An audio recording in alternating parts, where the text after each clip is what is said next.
Bismillahirrahmanirrahim. Assalamualaikum warahmatullahi wabarakatuh.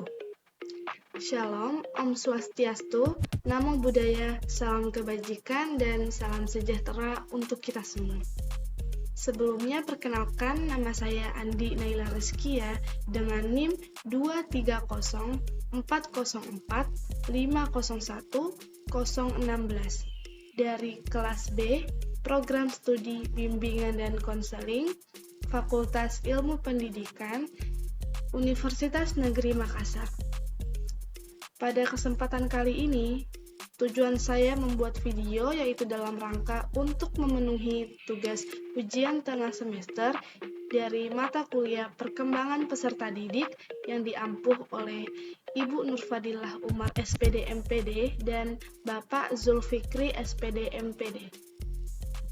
Baik, langsung saja saya masuk ke materi pertama, yaitu pertumbuhan dan perkembangan psikososial peserta didik. Di sini saya akan menjelaskan terlebih dahulu konsep dasar psikologis menurut beberapa ahli. Ada 5 ahli yang saya paparkan di sini. Yang pertama, menurut Erik H. Erikson pada tahun 2019, psikososial dalam kaitannya perkembangan manusia berarti bahwa tahap-tahap kehidupan seseorang dari lahir sampai mati dibentuk oleh pengaruh-pengaruh sosial yang berinteraksi dengan suatu organisme yang menjadikan seseorang matang secara fisik dan psikologis. Yang kedua, menurut Yeni 2011,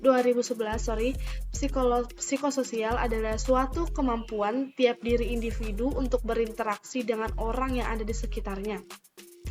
Yang ketiga, menurut Tiara pada tahun 2019, psikososial adalah hubungan yang dinamis dalam interaksi antar manusia di mana tingkah laku, pikiran, dan emosi dalam diri individu dapat mempengaruhi dan dipengaruhi oleh orang lain atau pengalaman sosial yang ada di sekitarnya. Selanjutnya, yang keempat, menurut Cham pada tahun 2014, psikososial adalah suatu usaha untuk memahami atau menjelaskan dan meramalkan bagaimana pikiran, perasaan, dan tindakan individu dipengaruhi oleh apa yang dianggap sebagai pikiran, perasaan, dan tindakan orang lain, atau yang kehadirannya boleh jadi sebenarnya dibayangkan atau disiratkan.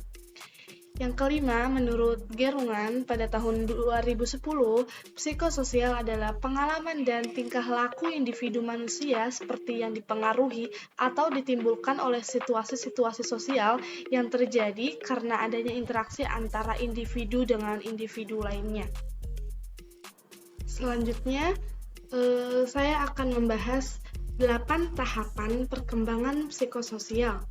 Yaitu yang pertama ada tahap trust versus mistrust. Ini lahir 18 bulan, baru lahir sampai 18 bulan. Nah, tahap pertama dari teori perkembangan ini itu merupakan kepercayaan versus ketidakpercayaan yang dimulai saat lahir dan berlangsung hingga sekitar usia 18 bulan. Ini merupakan tahap paling mendasar dalam kehidupan, di mana di masa bayi ini sangat bergantung dan mengembangkan kepercayaan didasarkan pada ketergantungan dan kualitas dari pengasuhnya, yaitu orang tua. Pada titik perkembangan ini, anak sangat bergantung pada orang yang mengasuhnya dalam memenuhi semua yang mereka butuhkan untuk bertahan hidup, termasuk makanan, kasih sayang, kehangatan, dan keamanan. Yang kedua ada tahap otonomi versus rasa malu. Ini terjadi di usia 18 bulan sampai 3 tahun. Di tahap ini, keterampilan fisik anak-anak tumbuh saat mereka menjelajahi lingkungan mereka dan belajar untuk lebih mandiri. Mereka mulai melakukan tindakan dasar sendiri dan membuat keputusan sederhana mengenai hal-hal yang mereka sukai. Dengan membiarkan anak-anak membuat pilihan dan mendapatkan kendali atas dirinya sendiri, orang tua dan pengasuh dapat membantu anak-anak mengembangkan rasa otonominya. Yang ketiga ada tahap inisiatif versus rasa bersalah. Ini terjadi di usia 4 tahun. Nah, pada tahap ketiga ini, perkembangan psikososial terjadi selama tahun-tahun prasekolah. Selama tahap ini, seorang anak belajar untuk memulai interaksi sosial dan aktivitas bermain dengan anak-anak lainnya. Yang keempat ada tahap ketekunan versus rasa rendah diri. Terjadi di usia 5 tahun sampai 12 tahun. Melalui interaksi sosial, anak-anak mulai mengembangkan rasa bangga atau prestasi dan kemampuan mereka. Di masa ini, anak-anak perlu mengatasi tuntutan sosial dan akademik yang baru. Keberhasilan melewati tahap ini mengarah pada rasa kompetensi, sedangkan kegagalan menghasilkan perasaan rendah diri. Yang kelima ada tahap identitas versus kebingungan, terjadi di usia 12 sampai 18 tahun. Pada tahap ini, memainkan peran penting dalam mengembangkan rasa identitas diri yang akan terus memengaruhi perilaku dan perkembangan selama sisa hidup seseorang. Mereka yang menerima dorongan dan kekuatan yang tepat melalui eksplorasi pribadi akan memiliki identitas diri yang kuat, perasaan yang kemandirian, dan terkontrol. Kegagalan dalam tahap ini menyebabkan rasa tidak aman, bingung tentang diri mereka sendiri dan masa depan. Yang keenam ada tahap keintiman versus isolasi, terjadi di usia 18 sampai 40 tahun. Pada tahap ini meliputi masa dewasa awal ketika seseorang mengeksplorasi hubungan pribadi dengan orang lain. Di rentang ini, seseorang perlu membentuk hubungan yang intim dan penuh kasih dengan orang lain.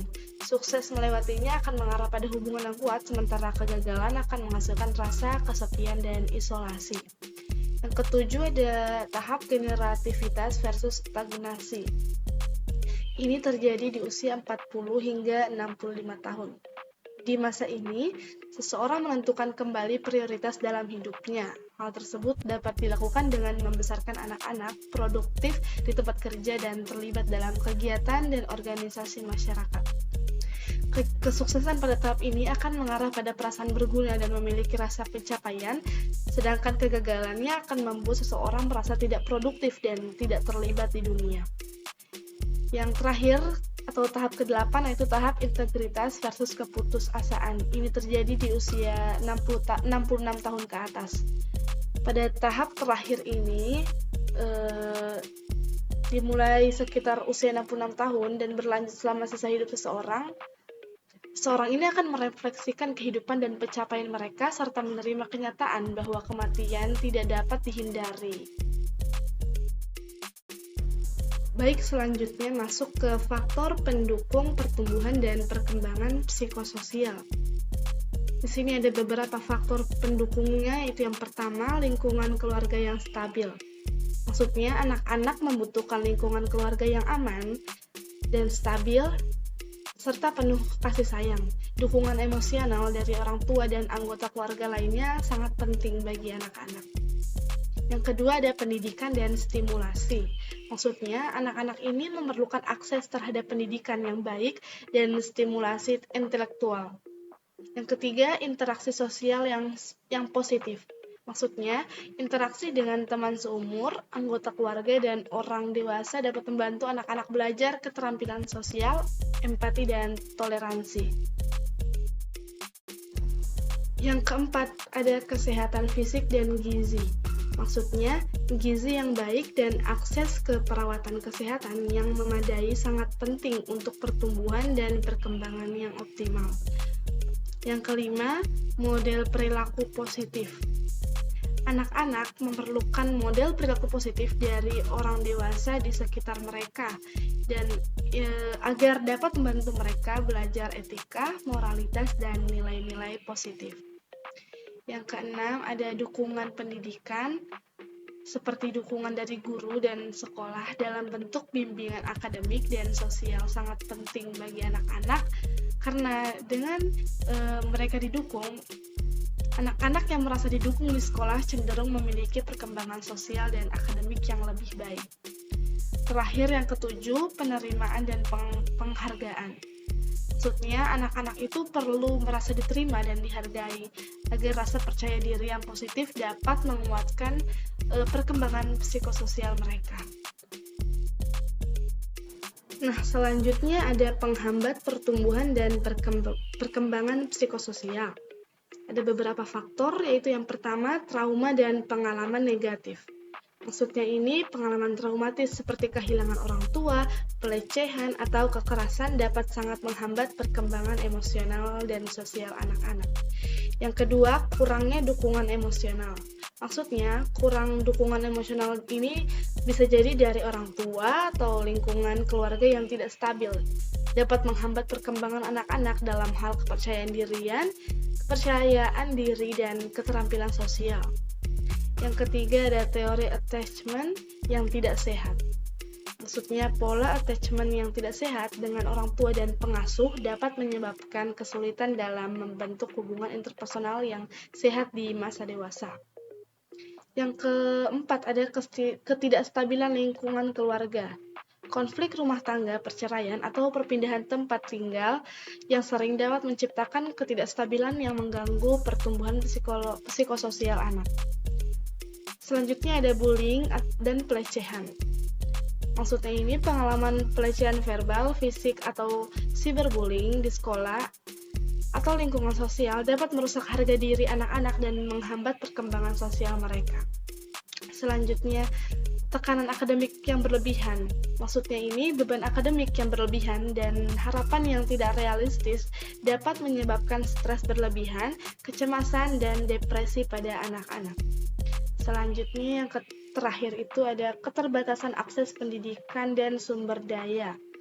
Maksudnya, ketidaksetaraan dalam akses pendidikan berkualitas dan sumber daya pendukung dapat membatasi peluang perkembangan anak-anak, terutama anak-anak dari lapisan masyarakat yang kurang beruntung. Mungkin cukup sekian materi yang pertama, saya akan langsung melanjutkan ke materi yang kedua. Nah, di materi yang kedua, saya menaikkan judul Pertumbuhan dan Perkembangan Bahasa. Yang pertama, saya akan menjelaskan terlebih dahulu definisi perkembangan bahasa menurut beberapa ahli.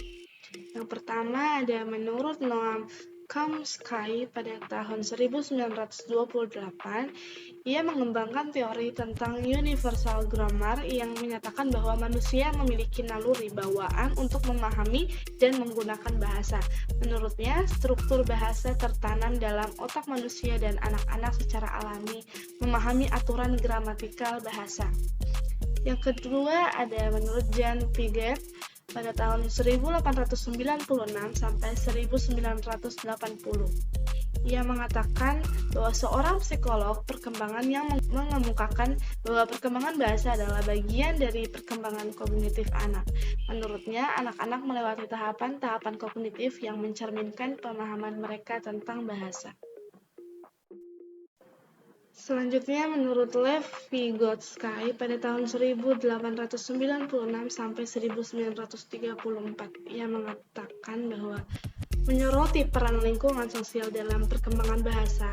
Konsepnya tentang zona proksimal, perkembangan menekankan pentingnya bantuan orang dewasa atau teman sebaya dalam pembelajaran bahasa anak-anak. Selanjutnya, menurut B.F. Skinner pada tahun 1904 sampai 1990, ia mengatakan bahwa seorang psikolog behavioris yang mengemukakan bahwa pembelajaran bahasa terjadi melalui penguatan dan pengulangan respon yang benar. Teorinya menekankan peran stimulus respon dalam pembentukan perilaku bahasa. Yang terakhir ada menurut Jerome Bruner pada tahun 1915 sampai 2016, ia menyoroti pentingnya cerita dan narasi dalam perkembangan bahasa anak-anak. Menurutnya, anak-anak membangun pemahaman bahasa melalui partisipasi dalam cerita dan pengalaman naratifnya. Nah, selanjutnya di sini juga ada tahapan-tahapan perkembangan bahasa. Yaitu yang pertama, prabahasa terjadi pada 0 sampai 12 bulan. Nah, pada tahap ini, bayi belajar berkomunikasi melalui tangisan, suara-suara, dan ekspresi wajah. Mereka mulai mengenali suara-suara dan mendengar intonasi bahasa orang dewasa yang di sekitar mereka. Selanjutnya, yang kedua ada tahap awal pembelajaran kata, terjadi di usia 1 sampai 2 tahun. Pada tahap ini, anak-anak mulai mengucapkan kata-kata pertama mereka dan memahami makna sederhananya. Kosakata mereka berkembang dengan cepat dan mereka mulai menggabungkan kata-kata untuk membentuk frasa pendek. Yang ketiga, ada tahap pembelajaran kalimat pendek terjadi di usia 2-3 tahun.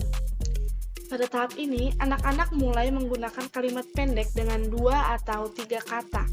Mereka mengembangkan kemampuan untuk bertanya dan menjawab pertanyaan sederhana. Selanjutnya, yang keempat, ada tahap kalimat lebih kompleks terjadi di usia 3-4 tahun. Pada tahap ini, anak-anak mulai menggunakan kalimat yang lebih kompleks dengan banyak kata. Mereka bisa memahami aturan tata bahasa dasar dan memperluas kosakata mereka. Yang kelima, ada tahap perkembangan bahasa yang kompleks terjadi di usia 5-7 tahun. Pada tahap ini, anak-anak mengembangkan kemampuan membaca dan menulis mereka. Mereka dapat memahami aturan tata bahasa yang lebih kompleks seperti bentuk lampau, bentuk pasif, dan penggunaan kata ganti benda. Selanjutnya ada pengembangan keterampilan menulis dan membaca terjadi di usia 7-12 tahun. Anak-anak di sini mulai mengembangkan keterampilan membaca dan memahami kata-kata, frasa, dan kalimat yang lebih kompleks. Mereka juga meningkatkan kemampuan menulis, termasuk memahami struktur paragraf dan penggunaan ejaan yang benar. Yang terakhir, ada tahap pengembangan kemampuan bahasa yang lebih tinggi. Ini terjadi di usia remaja. Pada tahap ini, anak-anak mengembangkan kemampuan berbicara dan menulis dengan lebih kompleks. Mereka memahami nuansa bahasa, menggunakan kosakata yang lebih kaya, dan mengembangkan kemampuan argumentasi dan analisis dalam bahasa mereka. Nah, di sini juga saya munculkan faktor-faktor yang dapat mendukung perkembangan bahasa pada anak. Ada beberapa faktor. Yang pertama, stimulasi lingkungan. Maksudnya, anak-anak itu membutuhkan stimulasi bahasa yang kaya dari lingkungan sekitar mereka, seperti mendengarkan cerita, bernyanyi, dan berbicara dengan anak. Secara teratur membantu meningkatkan kosakata dan pemahaman mereka. Yang kedua, ada interaksi sosial yang positif. Maksudnya, anak-anak perlu berinteraksi dengan orang dewasa dan teman sebaya secara positif. Interaksi sosial yang baik membantu mereka memahami aturan-aturan sosial bahasa dan mengembangkan kemampuan berkomunikasinya. Yang ketiga, ada dukungan dari keluarga. Maksudnya, lingkungan keluarga yang kaya dengan percakapan, membaca bersama, dan mendengarkan anak dapat sangat mendukung perkembangan bahasa anak. Orang tua yang mendukung dan merespon bahasa anak dengan penuh perhatian membantu memperkuat perkembangan bahasanya. Selanjutnya yang keempat yaitu penyediaan kesempatan berbicara. Maksudnya memberi anak kesempatan untuk berbicara dan menyampaikan pendapat mereka, membantu mereka mengembangkan kemampuan berbicara dengan percaya diri. Yang terakhir, ada pendidikan formal yang berkualitas. Maksudnya, partisipasi anak-anak dalam program pendidikan prasekolah yang memberikan lingkungan bahasa yang kaya dan mendukung perkembangan keterampilan berbicara. Baik, ada pula beberapa faktor yang dapat menghambat pertumbuhan dan perkembangan bahasa pada anak. Di sini ada beberapa poin. Poin yang pertama, kurangnya stimulasi bahasa. Maksudnya, lingkungan yang kurang kaya akan rangsangan bahasa seperti kekurangan percakapan dan membaca dapat menghambat perkembangan kosakata dan keterampilan bahasa anak. Yang kedua, ada gangguan pendengaran. Maksudnya, masalah pendengaran bahkan yang ringan pun dapat menghambat kemampuan anak dalam memahami dan menggunakan bahasa dengan benar. Yang ketiga, kurangnya interaksi sosial. Maksudnya, anak-anak yang memiliki sedikit kesempatan untuk berinteraksi dengan orang dewasa dan teman sebaya dalam situasi sosial yang positif dapat mengalami hambatan dalam perkembangan keterampilan berbicara dan mendengarnya. Yang keempat, ada gangguan perkembangan. Maksudnya, gangguan perkembangan ini seperti gangguan berbicara atau gangguan autisme dapat menghambat perkembangan bahasa anak secara signifikan. Yang terakhir ada kurangnya dukungan dari keluarga. Nah, lingkungan keluarga yang kurang mendukung termasuk kurangnya perhatian dari orang tua, kurangnya pengakuan terhadap upaya berbicara anak, dan kurangnya stimulasi bahasa dapat menjadi salah satu penghambat perkembangan bahasa pada anak. Baik, mungkin cukup sekian yang dapat saya sampaikan. Kurang lebihnya mohon dimaafkan. Wabillahi taufiq wal hidayah. Wassalamualaikum warahmatullahi wabarakatuh.